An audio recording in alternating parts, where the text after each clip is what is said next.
Olá, minha gente! Estamos começando o nosso Band Empresarial nesta terça. De novo, vocês podem ver por aqui na Band, como também acessar o YouTube, hein? Vai lá, toca no sininho, que você vai receber todo esse material. Toda terça-feira tem produto novo. Então não esquece, hein? Band Empresarial também está no YouTube. E hoje, minha gente, é quase uma demanda imperativa que se faz para esse programa de hoje.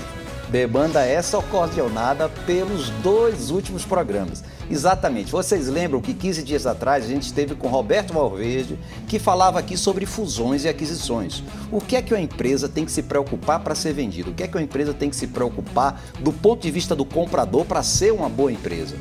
7 dias atrás conversamos com Rubens Delgado, presidente da Softex, que ele falou sobre startups, sobre o mundo, como tem que ser visto por empresas que querem receber capital, como o seu produto vai ser visto pelo consumidor.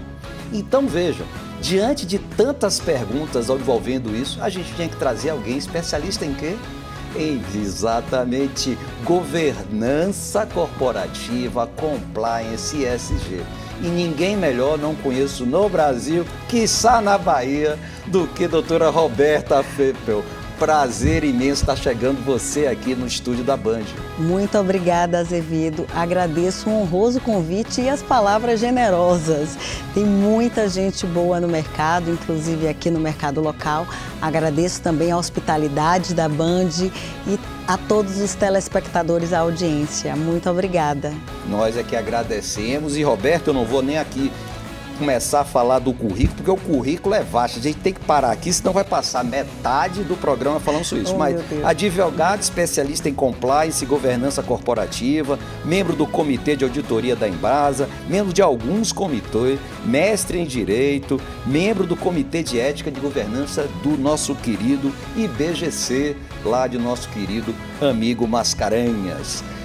Roberta, me fala e vamos falar um pouquinho para que as pessoas possam entender. Vamos começar por compliance. O que vem a ser compliance? Pois é, o compliance é uma ferramenta de governança corporativa que, através de alguns instrumentos, de alguns pilares, cria um efetivo sistema para prevenir, detectar e sanar tanto desvios de condutas, quanto práticas ilícitas, atos ilícitos. Para além disso, o programa de compliance ele também fomenta a transformação da cultura organizacional, né, de uma cultura organizacional tradicional para uma cultura organizacional fundada na ética, fundada na integridade. Isso a gente pode dizer que teve seu ápice aqui no Brasil, oriundo da Lava Jato. Eu me lembro que em 2013 saiu alguma coisa voltada para essa lei nesse sentido. Pois é, esse ano, amigo, a nossa lei anticorrupção, que é a Lei 12.846 de 2013, também chamada de Lei da Empresa Limpa, ela comemora 10 anos de edição. Opa! E ano que vem, 10 anos que entrou em vigência. É importante que se diga inicialmente que a lei anticorrupção ela é resultado de um movimento internacional.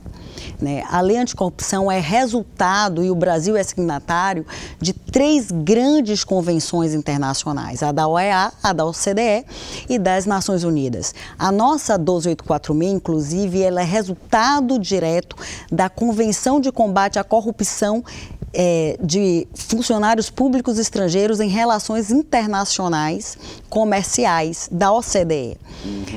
O Brasil, ele quer assento permanente na OCDE, ele é signatário dessa lei, ele assinou... Não tem ainda o assento. Pois é, não tem, a gente precisa. Ele assinou essa lei, assinou essa convenção, me perdoe, em dezembro de 97 e ratificou em 2000.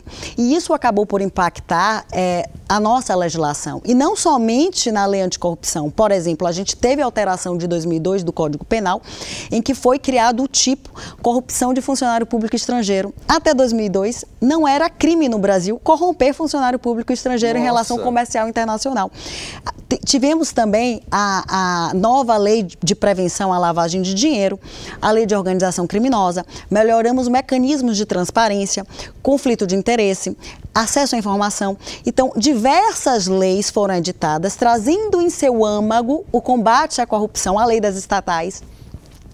Dentre elas, a lei da Empresa Limpa, a nossa 12.846, que inovou no nosso ordenamento jurídico por trazer uma responsabilização administrativa e civil, uma responsabilização objetiva, diga-se de passagem, para as pessoas jurídicas. E dentro dessa lei surgiu o mecanismo de compliance, o programa de compliance, da forma que nós estamos falando hoje aqui. Agora, eu diria o seguinte, como estamos nesse sentido? Você está dizendo aí que fazem 10 anos, vamos trazer isso para o tempo. Como é que estão as nossas empresas incorporadas a isso? Como é que nós estamos comparativamente, eu acho que ainda bem atrás, mas como foi nosso desenvolvimento a partir da lei? Pois é, amigo. O Brasil ele não é bem ranqueado no que tange o combate à corrupção. A Transparência Internacional, que é a principal ONG que trata sobre isso, ela todo ano ela faz uma pesquisa e ela ranqueia os países. O Brasil, infelizmente, ele está inclusive abaixo da média global, na 96ª ou 94ª colocação, esqueci agora, mas a nossa posição ela não é adequada. Fora isso, o tema ele precisa ser enfrentado de uma forma muito mais robusta por parte do Estado, e o Estado tem feito muita coisa, tem feito diversos avanços, mas a gente precisa avançar mais. Mais ainda. No que tange as nossas empresas, as pessoas jurídicas, a gente tem visto, sim, a adoção de programas de compliance. Não só porque, por exemplo, diversos estados exigem, no momento da assinatura da contratação pública, que o compliance seja implementado, que o programa de integridade seja implementado, mas também por uma pressão internacional. Se eu sou uma empresa que sou compliance, eu quero me relacionar também com quem é compliance. Então, eu tenho visto, sim, a abrangência, né, do mercado em relação ao compliance, principalmente porque novos temas foram agregados, como, por exemplo, combate a violações corporativas de direitos humanos, combate a assédio sexual e outras violências. Então, o programa de compliance tem, sim, se robustecido no Brasil e crescido. Mas aí a gente está falando muito da relação privado com o Estado, né, de alguma forma, mas isso tem também limitação de tamanhos da empresa? O que acontece, amigo? O programa de compliance, ele é feito com base na análise de perfil daquela organização. Certo. Onde é que ela está atuando, quem são os seus consumidores, geograficamente onde ela fica, quantas sedes ela tem, quantos empregados, quantos colaboradores ela possui, quantos terceirizados, qual é o setor de atuação. Então, o programa de compliance, ele deve ser resultado dessa análise de perfil daquela empresa. E cabe dizer que o programa de integridade, o programa de compliance, ele pode ser implementado desde uma pequena microempresa até mesmo uma gigante, né? E onde é mais comum a gente ver, mas ela pode dar pequena a grande. Obviamente, se o próprio sócio fundador vai ser o compliance officer, se vai ter uma compliance officer, se a diretora jurídica vai ser, se vai ter um compliance officer 400, isso vai ser resultado dessa análise de perfil da corporação, que vai ser visto através da análise de risco. E aí o que eu estou percebendo, eu estava vendo um exemplo em que a parte de compliance independente, a gente olha muito, grande telespectador da gente, e entende como sendo alguma coisa muitamente financeira, só a corrupção, mas eu acho que tem outros abusos que inclusive são reprimidos através de uma boa prática do compliance da empresa, não? Exatamente, foi aquilo que eu acabei de dizer. Inicialmente, com a lei anticorrupção, o programa de compliance nasceu no Brasil, muito embora eu preciso esclarecer, algumas empresas já possuíam um programa de compliance no Brasil, antes mesmo da edição da nossa 12846. Isso porque elas negociavam suas ações, por exemplo, em bolsas de valores dos Estados Unidos, ou porque ela era subsidiária, ou se relacionava, ou era fornecedora de alguma empresa que está sediada em algum país que possui uma lei anticorrupção. Mas assim, com o advento da lei anticorrupção, principalmente com a Lava Jato, que você colocou logo no início da sua fala, ocorreu um fortalecimento da área e diversas empresas buscaram implementar um programa de integridade, mas muito focado na anticorrupção, muito focado no combate à fraude. O que acontece? Amigo, corrupção e fraude não é a realidade da maioria das empresas. Não. Perfeito, quando começaram a sair os relatórios dos canais de denúncias que começaram a ser implementados, as questões comportamentais acabaram sobressaindo. A maior parte dos problemas que ocorre dentro de uma corporação ela é resultado de um problema comportamental. E com essa transparência, com essa percepção, a nossa legislação avançou. Inclusive, por exemplo, agora, ano passado, em 2022, veio a edição da Lei 14.457, que trouxe, na verdade, uma lei que visa a manutenção, a inserção e manutenção da mulher no mercado de trabalho. Mas ela trouxe uma alteração para o artigo 163 da CLT, que fala sobre a CIPA. A Comissão Interna de Prevenção a Acidentes passou a se chamar Comissão Interna de Prevenção a Acidentes e Assédio. Opa. E trouxe também, e entrou em vigor agora, amigo, trouxe também como determinação que todas as empresas que possuem CIPA, elas devem inserir temas relacionados a combate ao assédio sexual e outras formas de violência, como também diversidade e inclusão, em seus normativos internos, ou seja, no seu código de conduta e nas suas políticas. Elas devem fazer pelo menos um treinamento anual exclusivo sobre esse tema, como também isso deve ser pauta de agenda da CIPA, como ter um canal de denúncias focado nesse combate ao assédio sexual. Que eu falo, ou seja, hoje existe por conta de algum órgão, treinamentos, qualificação, divulgação disso, porque o que a gente vê é muito pouco. E fica muito voltado, digamos assim, eu ainda acho, em ações de muitos privados, algum evento, algum fórum, alguma coisa assim que se traz isso à tona, mas a gente não vê uma publicidade, alguma coisa mais recorrente, de maneira mais forte, onde a menor pessoa aí de menor poder aquisitivo, para entender, inclusive, que ela está sendo assediada, porque muitas vezes não tem nem essa ideia. Pois é extremamente importante esse processo de conscientização. Faz parte do programa de compliance, é pilar do programa de integridade, não somente treinamento e ações de comunicação, mas também a implantação de um canal de denúncias que garanta a esse terceiro e garanta a esses empregados, aos colaboradores, o sigilo, a confidencialidade, inclusive no que tange ao assédio sexual, o anonimato daquela identidade, como toda a investigação interna, e que depois as pessoas que efetivamente que violaram o normativo interno ou cometeram algum ilícito, elas sejam punidas, seja aplicada uma medida disciplinar. Então é importante que a gente tenha, até para ter credibilidade, um canal de denúncias que seja sério e as denúncias sejam apuradas e as pessoas sejam punidas, independente da hierarquia, do grau hierárquico dessa pessoa. Telespectador nosso, dono de empresa, que está vendo sua entrevista agora, Roberta Feppel, falando aqui sobre compliance. O que é que ele deve fazer para implementar esta cultura dentro da empresa dele? Pronto.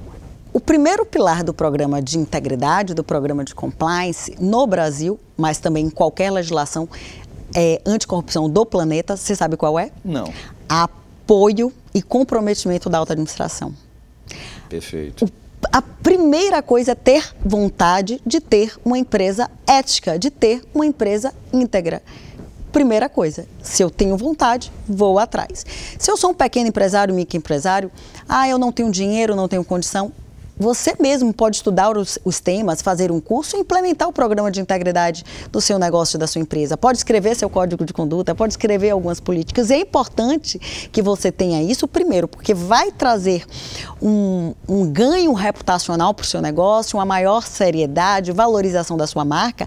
E a gente tem que levar em conta que grandes empresas que possuem compliance, elas avaliam também os seus fornecedores e estabelecem o que se chama grau de risco de integridade. Então, se você é um pequeno produtor, se você é um pequeno empresário e você tem elementos mínimos de um programa de compliance que você mesmo buscou estruturar, você já vai ser melhor visto, você vai ter um mercado aberto. Agora, grandes empresas, por exemplo, para hoje você Roberto, está no novo mercado, você tem que ter compliance na B3. E aí eu vou com a grande pergunta, que é a diferença que por vezes você fala aí entre isto e a governança corporativa. Que, de alguma forma, você trata aí, a gente fala de trabalho, de saúde, não sei o quê, que vai lá para o Gzinho do ISG. Do ISG. Mas você não vai responder isso agora, não. Você vai responder daqui a pouco, que a gente vai para um break. Pois é, fique aí, que a gente continua aqui com a Roberta Feppel falando sobre governança corporativa e, é claro, sobre a continuidade do papo sobre compliance. Sou Azevedo Filho, fique com a gente.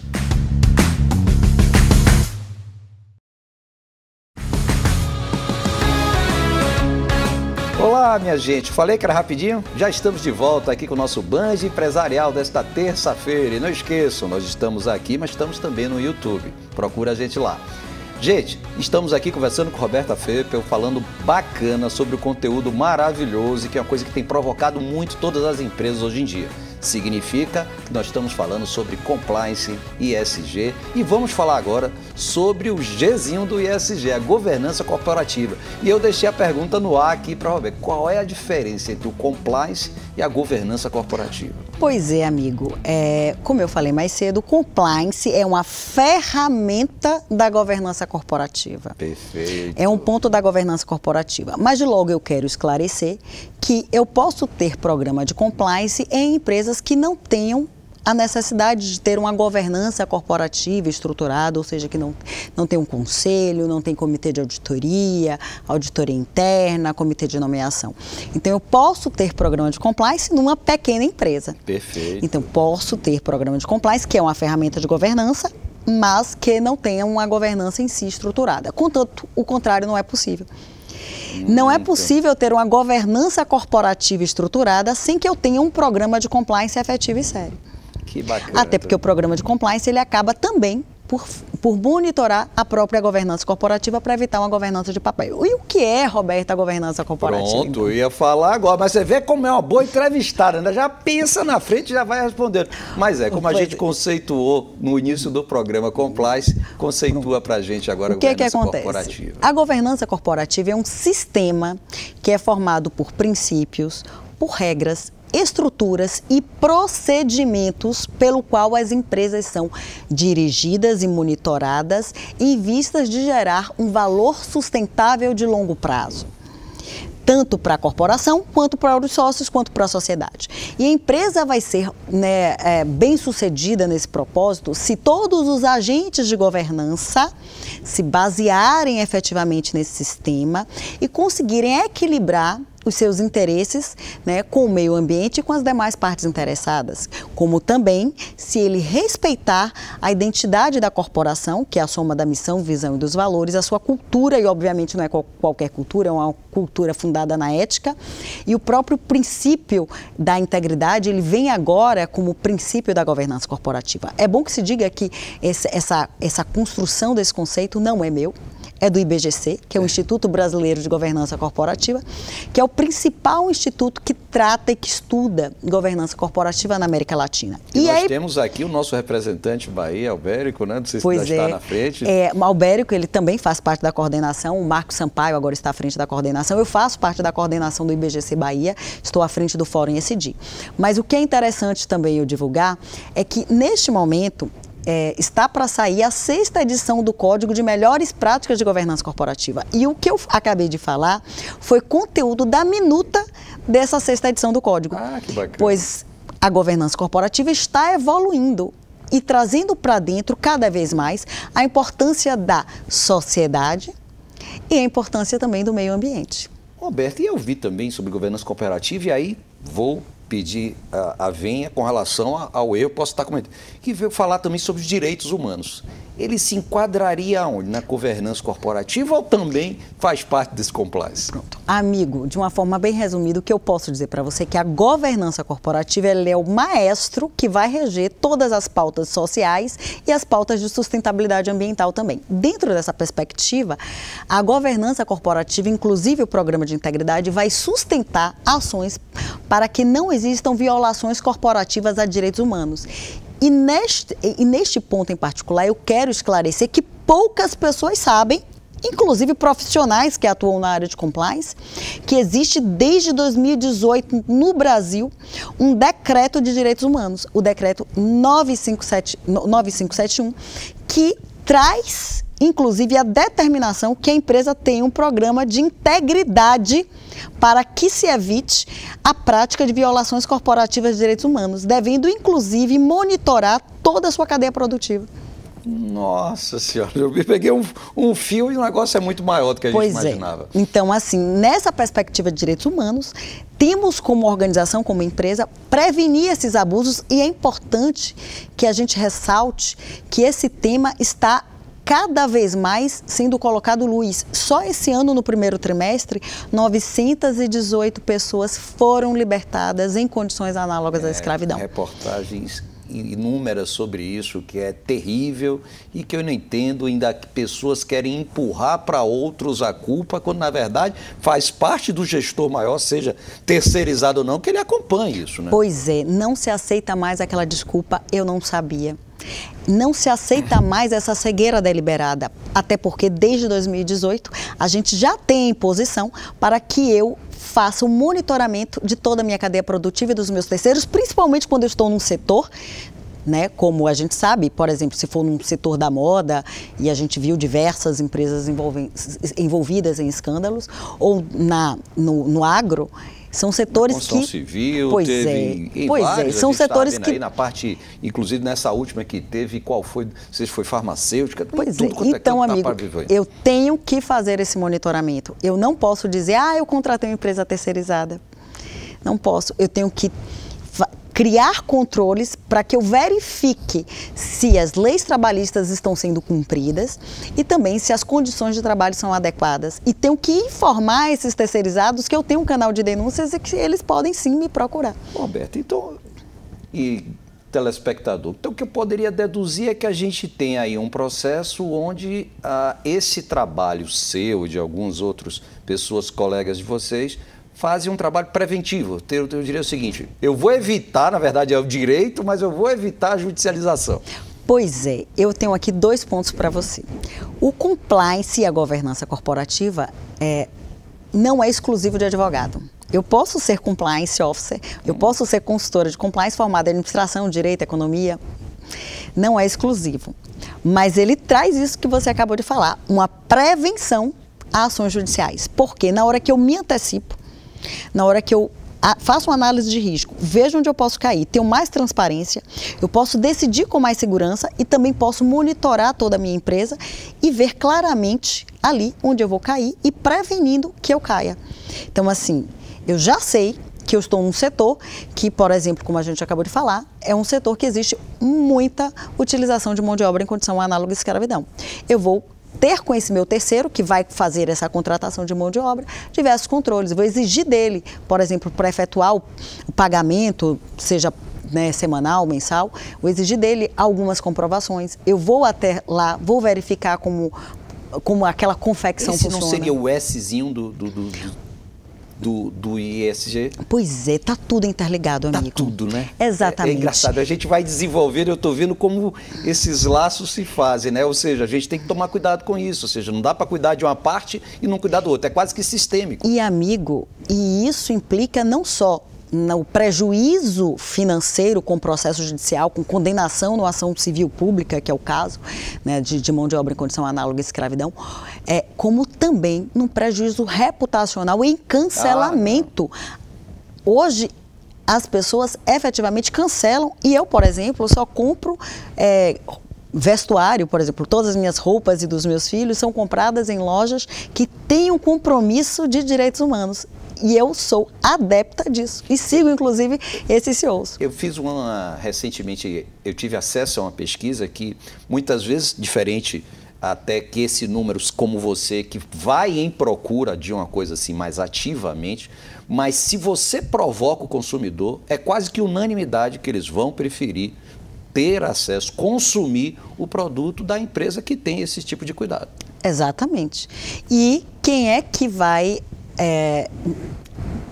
ser o maestro de todas essas ações? A governança corporativa. Perfeito. Me fala um pouquinho, eu estava aqui olhando e vi que a gente ainda tem, digamos assim, um processo, talvez não aqui fora do país, mas no país, no Brasil, como é que você está vendo esse futuro? Né? A gente está falando aqui, eu citei os programas passados, das empresas para poder adquirirem outras, das empresas, de alguma forma, para consumir o produto de outras e tal, mas é só isso que a gente pode estar esperando deste processo, não só da governança corporativa, mas também do compliance, que a gente já falou. Amigo, cada vez mais o mercado consumidor está mais consciente e cada vez mais as pessoas também estão adquirindo uma consciência a respeito do seu papel e das suas responsabilidades. Uma empresa que não tenha como prioridade, né, a sustentabilidade econômica, a sua sustentabilidade ambiental, a sua sustentabilidade social, que não seja transparente, que não seja íntegra, ela vai afastar completamente talentos, não vai haver retenção de talentos, ela vai inclusive afastar o seu mercado consumidor. Eu digo que como principal tendência hoje eu tenho que ter uma empresa baseada numa cultura ética, numa cultura empresarial ética e que tenha sim preocupações ASG, porque sem isso eu não vou ter nem quem trabalhe para mim e nem mercado consumidor. Mas aí você fala de E várias pesquisas, é porque não tem tempo, várias pesquisas confirmam isso. Não, eu não tenho dúvida disso, mas eu fico que às vezes a gente não tem a clareza. O que é ser transparência? Ah, não, eu vou ter que mostrar meus resultados, eu vou ter que montar uma contabilidade, um financeiro transparente, eu vou ter que ver que minhas coisas vão estar voltadas para o meu ambiente, me preocupando com o meio ambiente, com o florestamento e os terceirizados que trabalham para mim. No detalhe seria um pouquinho assim ou tem um ponto que a gente possa tratar mais? O que é interessante? A transparência ele é princípio da governança corporativa. De logo eu digo que uma empresa que tem governança corporativa, ela quer agir, né? Não somente com integridade, ela age com integridade, com equidade, também com responsabilidade corporativa, com prestação de contas de uma forma proba, mas com transparência. A transparência vai além de cumprir o que a lei determina que eu deva mostrar. É aquele desejo real, efetivo, de dar a todas as partes interessadas informações para que elas possam continuar agindo, decidindo. Eu estou dentro da empresa e eu tenho acesso a algumas informações. Se eu não for claro, por exemplo, para o meu investidor, eu não vou dar a ele a oportunidade de comprar ou vender uma ação. Então, eu vou além do que a lei exige. Eu quero ser transparente porque eu quero também prover a equidade para que todas as minhas partes interessadas tenham acesso ao máximo possível de informações para que a gente esteja um pouco mais nivelado. E qual é o melhor caminho? É eu ter uma consultoria, daqui a pouco, no final, a Roberta vai dar aí o caminho dela, eu ter uma consultoria, eu ter uma área específica dentro da empresa, que aí de alguma forma, algumas podem se assustar, mas isso vai me custar caro, não sei o quê. Mas, gente, é um caro que vai evitar um bocado de problema na frente, né? Mas, repito, qual é o melhor caminho para quem quer implementar isso, que gostou da entrevista e disse, não, amanhã eu tenho que fazer isso? Amigo, eu vou falar antes de tudo uma coisa. Existe um ditado na nossa área que fala assim, se você acha caro o programa de compliance, imagine o que é você pagar por não ter sido compliance. LGPD está aí, viu? Para vocês verem o que é isso. E a multa relacionada, por exemplo, à lei anticorrupção, ela vai de 0,1% a 20% do faturamento bruto. A CGU, inclusive, semana passada, divulgou uma calculadora com relação a essa multa. Se não for possível averiguar o faturamento bruto dessa empresa, vai de 6 mil a 60 milhões. Então, são multas altíssimas. A gente viu agora diversas empresas sendo condenadas por violações corporativas de direitos humanos, notadamente condição análoga à escravidão, a 20 milhões de reais. Então, se você acha que o seu programa de compliance custa caro, não ter compliance é pior ainda. Agora, o tamanho do programa de compliance, como eu falei, é resultado de uma análise de perfil dessa empresa. O Band Empresarial, Roberta, infelizmente chegou ao fim, mas eu queria que você fizesse aqui suas considerações finais para o nosso telespectador e aproveita, passa seu Instagram para a gente. O meu Instagram é Roberta Carneiro Feppel e meu LinkedIn também é Roberta Carneiro Feppel. Para quem quiser estudar mais sobre governança corporativa, eu indico o site do IBGC, que é o Instituto Brasileiro de Governança Corporativa. Lá tem diversos conteúdos, inclusive para download grátis, que você pode se informar mais, até analisar como é que anda a sua governança corporativa. E para quem se interessar por compliance, por exemplo, aqui na Bahia a gente tem diversas iniciativas e eu estou na co-coordenação do CWC Bahia, que é a principal ONG internacional que reúne diversas mulheres atuantes na área de compliance. Então, quem quiser, me segue lá e busca mais informações. Obrigado, Roberta. É isso aí, gente. Encerrando o nosso Band Empresarial dessa terça-feira, mas na próxima estaremos aqui de novo na tela da Band, trazendo para vocês conteúdo sobre o mundo do empreendedorismo. Eu sou Azevedo Filho, fique com a gente.